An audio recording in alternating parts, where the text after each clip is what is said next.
हमारे साथ अभिषेक कृष्ण शास्त्री जी भी हैं, उनसे भी हम जानेंगे कि इस कुंभ को लेकर उनकी अपनी क्या राय है और जो ज्ञान है वो इन्होंने बड़े अच्छे से देखा है, बड़े अच्छे से संतों की सेवा भी की है और लोगों के अंदर जो त्याग भाव है वो भी इन्होंने देखा है। तो अभिषेक भाई, क्या लगता है आपको इस महाकुंभ में क्या कुछ नया रहा है? नमस्कार संजय जी। देखिए, कुंभ शब्द का अर्थ ही है, हमारे यहाँ संस्कृत साहित्य में कम जलम जीवनम और उम्भति पूर्यति इति कुंभः, अर्थात जैसे कुंभ मतलब खाली घड़ा नहीं, भरा हुआ जल से घड़ा, भरा हुआ अमृत का घड़ा।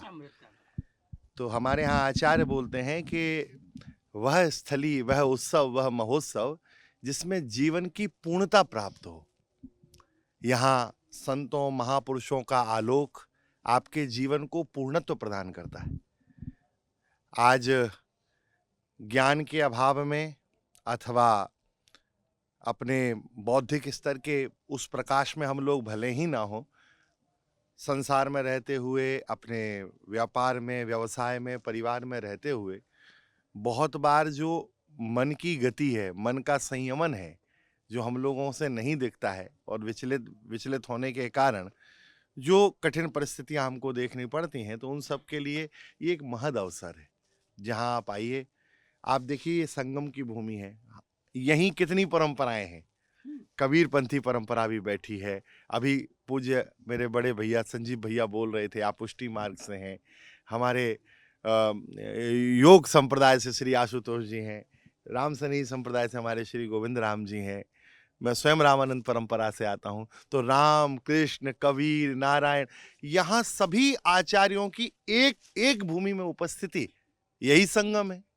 यही संगम है और यही शायद इस सनातन धर्म की खूबी भी है। देखिए, हमारे यहाँ ईश्वर को विभक्त करने के लिए मार्ग नहीं है, ईश्वर को अभिव्यक्त करने के लिए मार्ग है। भगवान को सबने अपने अपने रूप से अभिव्यक्त किया है, विभक्त नहीं किया। विचारों में भगवान को बांटा नहीं है, अपितु भगवान को सरल किया है। लेकिन समस्या यह है कि हम समझ ही नहीं पाए। हम तो उन विचारों से भगवान को भी बांट बैठे। अब तो लोगों ने अपने अपने भगवान बांट लिए।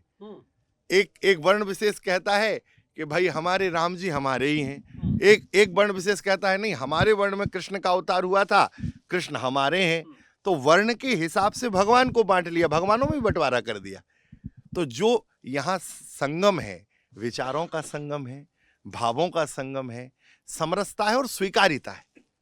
कुंभ एक ऐसा पर्व है, ये पर्व संतों के हर्ष का पर्व है, हर्षा का पर्व नहीं है। कुंभ तो संतों के हर्ष का पर्व है। यहां से कुंभ, आप देखिए, जब मिलते हैं तो हमारे यहाँ बहुत प्रसिद्ध दोहा है वृंदावन में, 4 मिले 64 खिले, 20 रहे कर जोड़, भक्तन से जब भक्त मिले तो बिल से 7 करोड़। 4 मिले, 2 नेत्र एक वैष्णव के, 2 दूसरे वैष्णव के, एक संत के 2 नेत्र, दूसरे ने संत के 2 नेत्र, 4 मिले 64 खिले। मिलते ही क्या होगा, बोले प्रसन्न हो जाएंगे, 32 नाथ हमारे 32 उनके 64। 20 रहे कर जोड़, दोनों हाथ जोड़ के मिलेंगे।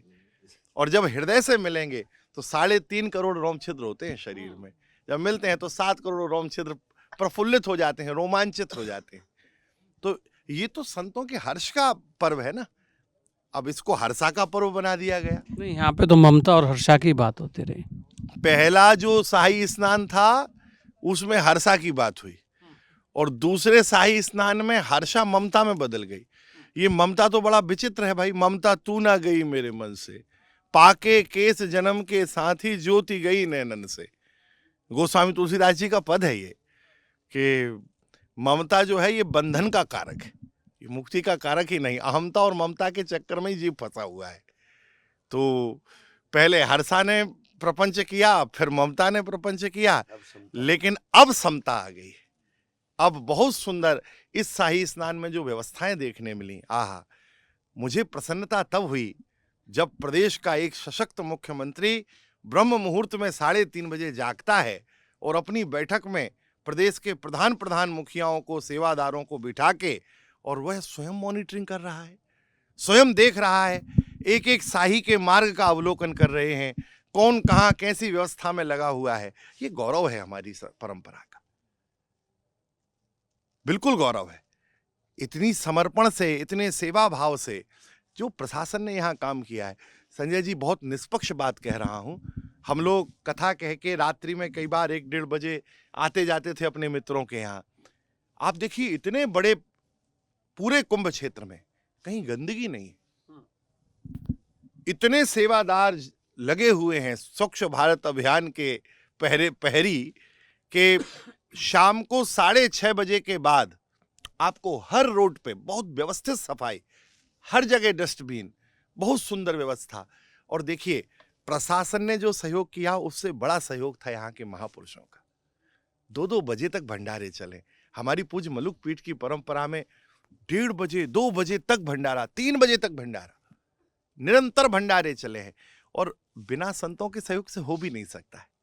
सरकार का भी अपना एक दायरा है।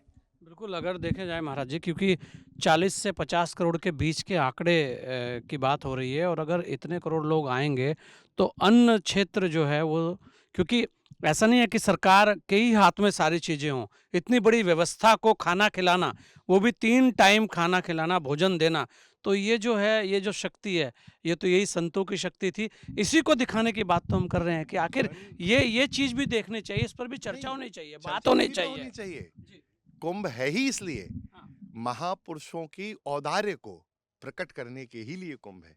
आप देखिए, एक बहुत छोटी सी बात बताता हूं आपको। वर्ष भर संत घर आते हैं, पधरावनी करते हैं, हम लोग भी कथा जगत में जाते हैं। बहुत उदारता पूर्वक गृहस्थी सत्कार करता है। अपने सामर्थ्य के अनुसार हमको वह अपने परिश्रम का परिष्कृत किया हुआ जो धन है वह समर्पित करता है। आप देखिए, लोग कहते हैं यहां जिस प्रकार से धन का विनिमय हो रहा है, जो धन लगाया जा रहा है, किसकी सेवा के लिए लगाया जाए? जो संत वर्ष भर में 2-3 वर्षों में गृहस्थियों से कमा के लाते हैं, और कुंभ के पर्व पे वह सारा धन तेरा तुझको अर्पण, क्या लागे मेरा। ये साधुता की भावना, यही त्याग की भावना। उनके त्याग को देखिए किस प्रकार से। और ऐसे ऐसे महापुरुष हैं प्रभु, जो निरंतर नाम निष्ठ हैं, तपोनिष्ठ हैं। कोई कंठ भर गंगा में खड़े होके अपना पाठ कर रहा है, कोई चारों ओर अग्नि जला के पाठ कर रहा है। यहाँ हर प्रकार का तप है। वाणी का तप देखने मिलेगा, शरीर का तप देखने मिलेगा, हर प्रकार से आप देखिए। सब एक सारे विभिन्न संप्रदायों की आराधना, उपासना, जिनकी जिस मार्ग की उपासना है वो उस मार्ग से भगवान को मना रहे हैं। लोगों को तो यहाँ आंखों की उपासना देखनी थी। अब देखिए, बात यह है कि नजर बदलोगे तो नजारे अपने आप बदल जाएंगे। आप दृष्टि बदलेंगे, सृष्टि अपने आप बदल जाएगी। संजय जी, ऐसा है, सफेद दीवार को काला चश्मा पहन के देखेंगे ना, तो वो सफेद दीवार भी काली ही दिखेगी। अब इसमें दीवार का दोष नहीं है, आपकी नजर के ऊपर चढ़ा हुआ जो चश्मा है, आप उसे। हाँ, विचित्र बात है। एक IIT का नशेली बाबा देखा पूरे लोगों को। देखिए, युवा, मैं मानता हूं, युवा को जब आप उल्टा पढ़ेंगे तो वायु पढ़ाएगा। जैसे एक जीवन के संरक्षण के लिए वायु की आवश्यकता है, बिना वायु के जीवन की परिकल्पना कठिन है। किसी भी संस्कृति के प्रचार के लिए, उसके विस्तार के लिए, उसके प्रसार के लिए, उसके संवर्धन के लिए युवाओं की बहुत आवश्यकता है। लेकिन इस बार सोशल मीडिया ने जो एक नैरेटिव सेट किया, समझ में ही नहीं आता था क्या हो रहा है। बस 3 बिंदुओं पे आके और कुंभ को छोड़ दिया था कि बस कुंभ में कोई नहीं है, ना संत हैं, ना महापुरुष हैं, ना कोई त्यागी है, ना साधक है, ना योगी है, ना जोगी है, ना रागी है, ना अनुरागी है, ना वैरागी है। इनको दिखा तो हर्षा का सौंदर्य दिखा, एक वो कोई मोनालिसा थी, क्या थी, उसके नेत्र दिखे, और एक IIT का बाबा दिखा इनको, जो घर से भागा हुआ था। वो 2-4 दिन बाद विचित्र वेशभूषा में भी आ गया। तो देखिए, अब बहरूपिया तो भगवान के सामने भी थे। श्री कृष्ण के काल में ही पौंड्रक था। भगवान जब उपस्थित थे, उन्हीं के सामने एक नकली भगवान बना हुआ बैठा था, और उन्हीं के संग उसी काल में उपस्थित था। तो ऐसा नहीं है कि कुंभ में सब कुंभ में। लेकिन हम एक बात कहेंगे, आप इस आवरण में आ जाइए, एक बार आइए, कुंभ में आइए, महापुरुषों का दर्शन करिए, विचारधारा बदलेगी संजय जी। इसलिए बदलेगी कि इतने जगह यज्ञ हो रहा है, इतने महापुरुष साधन कर रहे हैं, आप उन तक नहीं पहुंच पाएंगे। हो सकता है आपका परिचय ना हो, आप नई उम्र के बच्चे हैं, 18-20 साल के बच्चे हैं, अभी आप साधन से नहीं जुड़े हैं, अध्यात्म से नहीं जुड़े हैं, लेकिन भावना है, देखना चाहते हैं कुंभ में हो क्या रहा है। आप उस भावना से आ गए, भले ही आ गए, भाई ये जो वायु बह रही है ये तो उनके शरीर का स्पर्श करके आप तक आ रही है। मतलब कुछ ना कुछ आपको अरे ग्रहण करने को मिल रहा है। प्रभु, गुलाब के इत्र से जब वायु छू के जाएगी तो सुगंध काहे की आएगी? जी बिल्कुल, गुलाब की आएगी ना। तो इतने महापुरुष जो खुले में बैठ के तपस्या कर रहे हैं, ये वायु उनके शरीर का संस्पर्श करके चल रही है, और आप भी कुंभ में घूम रहे हैं। भले ही आपकी दृष्टि अभी उन तक नहीं पहुंची है, लेकिन उनकी वायु आपके रोम तक पहुंच गई, आपके शरीर तक पहुंच गई। आपका संस्कार सुधर जाएगा, आज नहीं कल, कल नहीं परसों, एक बार अवसर आएगा। बीज सबके हृदय में है, भक्ति बीज पलटे नहीं जो युग जाए अनंत। कई जन्म हो जाए तो भी हैं तो आखिर हम भगवान के ही अंश ना। आप कभी भी देखिए, आप ज्योति अग्नि को कभी आप नीचे नहीं कर सकते। अग्नि तत्व जो है वो आकाश का, उसका अंश आकाश है, तो वो सदा आकाश की ओर ही उन्मुख रहेगा। मोमबत्ती को आप ऐसे भी करेंगे तो भी वो जलेगी ऊपर ही, क्योंकि वो अपने अंशी से मिलना चाहती है। नदियां तब तक ही उथल पुथल करती हैं जब तक वो अपने अंशी सागर से ना मिले, और समुद्र से मिलने के बाद फिर उनकी उथल पुथल बंद हो जाती है। तो ये जो जितना भटकाव है जीवन का, ये तब तक ही है जब तक हम अपने अंशी से नहीं मिले, और अंश के अंशी से मिलन का पर्व ये संगम कुंभ है। बिल्कुल, और कहीं ना कहीं संगम पर लोगों को आकर एक बार स्नान एक बात जरूर करना आपके चाहिए। चरण के हमारे यहाँ शास्त्र प्रमाण है, हमारी मन की बात प्रमाण नहीं होती है। स्कंद पुराण में भगवान व्यास ने एक कुंभ की महिमा को बताते हुए लिखा है, अश्वमेध सहस्त्राणि वाजपेय शतानि च लक्षौ प्रदक्षिणाम भूमौ कुंभ स्नानम तत्फलम। आप 1000 अश्वमेध यज्ञ करिए, वाजपेय यज्ञ करिए, 1,00,000 बार संपूर्ण पृथ्वी की परिक्रमा करिए, इन सबसे जो पुण्य मिलेगा वो कुंभ स्नानम तत्फलम, कुंभ के मौके पर स्नान करने से मिलेगा।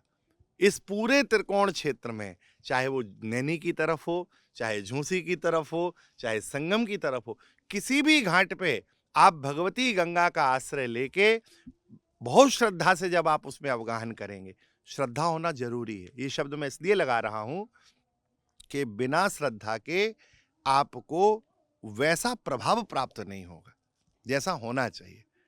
तो श्रद्धा से जब आप किसी भी इस त्रिकोण क्षेत्र में पूरे में कहीं भी स्नान करेंगे, आपके फल की कोई विकृति नहीं होगी, फल वही होगा। तो थोड़ा व्यवस्थाओं में भी हमारा सहयोग होगा, और जो जहां निकट है, यदि आप 9 नंबर तरफ उस तरफ हैं तो वहां के गंगा घाट पे नहा लीजिए, आप अड़ैल में हैं वहां नहा लीजिए, आप यहाँ संगम के निकट हैं संगम में नहा लीजिए, गंगा तो वही है, वह वही फल देगी। बिल्कुल, और गंगा तो वही है, वही फल देगी, और फल मिलेगा भी। आपका बहुत बहुत धन्यवाद अभिषेक जी।